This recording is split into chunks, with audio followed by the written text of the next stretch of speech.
Now, this tension at the LAC comes just days ahead of Home Minister Rajnath Singh's visit to the forward areas along Pakistan and China borders.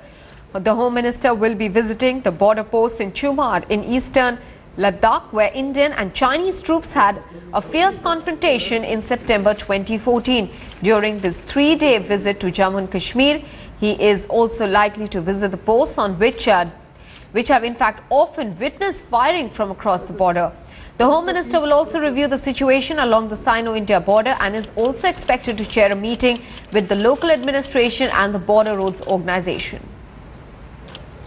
Kamaljeet Kaur Sandhu is now joining us with the latest details. Kamar, this fresh standoff that we've seen between India and China, take us through what exactly happened. Well, Maha, skirmishes at LAC, or the line of actual control between India and China, is not something which is unusual. It keeps happening, and you would remember the 3-week standoff between China and India in 2014.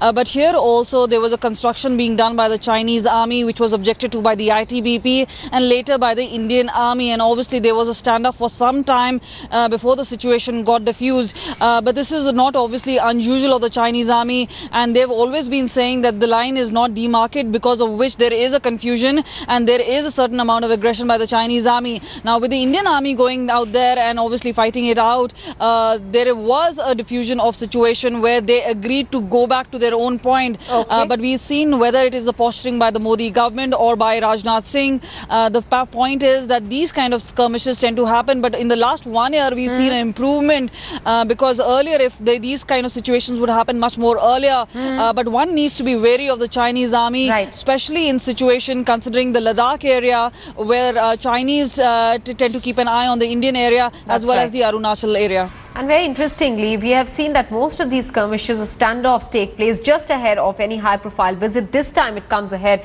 of Home Minister Rajnath Singh's visit to the border areas. Many thanks, Kamal, for joining us with the latest inputs. LET's top commander Irshad Ghani has been killed in a gunfight at Kakpora area of Pulwama in South Kashmir on Saturday afternoon. Irshad was the man who carried out the deadly attack on an army convoy in Srinagar in 2013, in which 11 army jawans were killed and the terrorists had managed to escape unhurt. Sources say that after a tip-off, the Special Operation Group and the local police cordoned off an area in Begum Bagh, Kakapura, after police took charge of the area. 2 to 3 terrorists who were holed up there started shooting at them. In the initial gunfight, 2 militants reportedly managed to give a slip to the forces and 1 militant got trapped. The firefight continued for half an hour, resulting in the killing of the militant commander. Unconfirmed reports suggest that a civilian has also sustained bullet injuries during the firefight. ये काफ़ी जाना माना leader था लश्कर तोयबा का, और इस operation के बाद हम इसे काफ़ी एक बड़ी अचीवमेंट मानते हैं। अबू कासिम के काफ़ी नज़दीक माना जाता रहा है। ये नंबर 2 था अबू कासिम के बाद, और ऐसा माना भी जा रहा है कि, और ऐसे हमें इन्फॉर्मेशन मिली है कि जो पाकिस्तानी आतंकवादी नावेद पकड़ा गया, उसे अबू कासिम के साथ फैसिलिटेट करने में इसका भी हाथ है।